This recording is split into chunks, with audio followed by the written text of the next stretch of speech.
Hindu fire brand ಎಂದು ಗುರುತಿಸಿಕೊಂಡಿರುವಂತಹ ವಿಜಯಪುರದ ಶಾಸಕ ಬಸನಗೌಡ ಪಾಟೀಲ್ ಯತ್ನಾಳ್ ಈಗ ಫುಲ್ ಸೈಲೆಂಟ್ ಆಗಿದ್ದಾರೆ. ಬಿಜೆಪಿ ಹೈಕಮಾಂಡ್ ನಾಯಕರು ಬಸನಗೌಡ ಪಾಟೀಲ್ ಯತ್ನಾಳ್ ಅವರನ್ನ ನಿರ್ಲಕ್ಷ್ಯ ಮಾಡಿದ್ದರಿಂದ ಅವರು ಮೌನಕ್ಕೆ ಜಾರಿದ್ದಾರೆ ಎಂದು ಹೇಳಲಾಗುತ್ತಿದೆ. ಕೆಲ ದಿನಗಳ ಹಿಂದೆ ಹೊಸ ಪಕ್ಷ ಸ್ಥಾಪನೆ ಮಾಡುವುದಾಗಿ ಬಸನಗೌಡ ಪಾಟೀಲ್ ಯತ್ನಾಳ್ ಅವರು ಘೋಷಣೆ ಮಾಡಿದ್ದರು. ಈ ಬಗ್ಗೆ ಬಿಜೆಪಿ ನಾಯಕರು ಸೊಪ್ಪು ಹಾಕದ ಕಾರಣ ಅವರು ಮೌನಕ್ಕೆ ಜಾರಿದ್ದಾರೆ ಎಂದು ಹೇಳಲಾಗುತ್ತಿದೆ. ಹಾಗಾದರೆ ಬಸನಗೌಡ ಪಾಟೀಲ್ ಯತ್ನಾಳ್ ಸೈಲೆಂಟ್ ಆಗಿದ್ದೆ ಯಾಕೆ?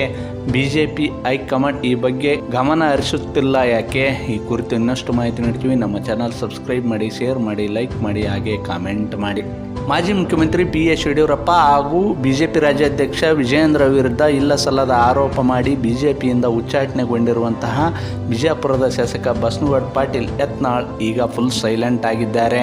ಗಣೇಶ ಹಬ್ಬದ ನಂತರ ಫುಲ್ಲು ಆ್ಯಕ್ಟಿವ್ ಆಗಿದ್ದಂಥ ಬಸನಗೌಡ ಪಾಟೀಲ್ ಯತ್ನಾಳ್ ರಾಜ್ಯಾದ್ಯಂತ ಸಂಚಾರ ಮಾಡಿ ಹಿಂದೂ ನಾಯಕರನ್ನು ಒಗ್ಗೂಡಿಸುವ ಮೂಲಕ ಹೊಸ ಪ್ರಯತ್ನಕ್ಕೆ ಕೈ ಹಾಕಿದ್ದರು.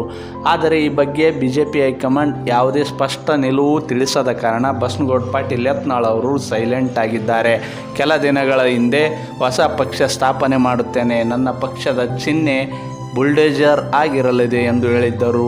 ಅಲ್ಲದೆ ಪಕ್ಷದ ಧ್ವಜವನ್ನು ಭಗವದ್ ಧ್ವಜವಾಗಿ ಸ್ವೀಕರಿಸುವ ಜೊತೆಗೆ JCB ಎಂದು ಪಕ್ಷಕ್ಕೆ ಹೆಸರಿಡಲು ಮುಂದಾಗಿದ್ದರು. ಈ ಬಗ್ಗೆ ಬಿಜೆಪಿ ನಾಯಕರು ಕೂಡ ಯಾವುದೇ ಪ್ರತಿಕ್ರಿಯೆ ನೀಡಿರಲಿಲ್ಲ. ಮಾಜಿ ಮುಖ್ಯಮಂತ್ರಿ BS ಯಡಿಯೂರಪ್ಪ ಕೂಡ ಅಷ್ಟಾಗಿ ಗಮನ ಹರಿಸದೆ ಅದನ್ನು ನಿರ್ಲಕ್ಷ್ಯ ಮಾಡಿದ್ದರು. ಈ ವಿಚಾರ ಹೈಕಮಾಂಡ್ಗೆ ಗೊತ್ತಾಗುತ್ತಿದ್ದಂತೆ ಹೈಕಮಾಂಡ್ ಕೂಡ ಮೌನಕ್ಕೆ ಜಾರಿತ್ತು. ಹೀಗಾಗಿ ಅನಿವಾರ್ಯ ಕಾರಣದಿಂದ ಬಸನಗೌಡ ಪಾಟೀಲ್ ಯತ್ನಾಳ್ ಅವರು ಸದ್ಯ ಸೈಲೆಂಟ್ ಆಗಿದ್ದಾರೆ. ಯಾವುದೇ ಪಕ್ಷ ಸಂಘಟನೆ ಹಿಂದೂ ಪರ ಸಮಾವೇಶದಲ್ಲಿ ಭಾಗವಹಿಸದೆ ಮೌನಕ್ಕೆ ಜಾರಿದ್ದಾರೆ.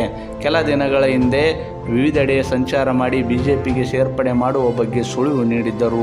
ಅಲ್ಲದೆ ಬಿಜೆಪಿಯಲ್ಲಿರುವಂಥ ಬಸನಗೌಡ ಪಾಟೀಲ್ ಯತ್ನಾಳ್ ಬೆಂಬಲಿಗರು ಕೂಡ ಈ ಬಗ್ಗೆ ಬೆಂಬಲ ನೀಡದ ಕಾರಣ ಬಸನಗೌಡ ಪಾಟೀಲ್ ಯತ್ನಾಳ್ ಫುಲ್ ಸೈಲೆಂಟ್ ಆಗಿದ್ದಾರೆ. ಒಟ್ಟಾರೆಯಾಗಿ ಬಿಜೆಪಿಯಿಂದ ಸಿಡಿದೆದ್ದು ಹೊಸ ಪಕ್ಷ ಸ್ಥಾಪಿಸುವುದಾಗಿ ಘೋಷಣೆ ಮಾಡಿದ್ದಂಥ ಬಿಜಾಪುರದ ಶಾಸಕ ಬಸನಗೌಡ ಪಾಟೀಲ್ ಯತ್ನಾಳ್ ಫುಲ್ ಸೈಲೆಂಟ್ ಆಗಿರುವುದು ಬಿಜೆಪಿ ಹೈಕಮಾಂಡ್ ಆಶ್ಚರ್ಯಕ್ಕೆ ಕಾರಣವಾಗಿದೆ. ಈ ಸಂದರ್ಭದಲ್ಲಿ ಬಿಜೆಪಿ ಹೈಕಮಾಂಡ್ ಯಾವ ತೀರ್ಮಾನ ಕೈಗೊಳ್ಳಲಿದೆ ಎನ್ನುವುದು ತೀವ್ರ ಕುತೂಹಲ ಮೂಡಿಸಿದೆ.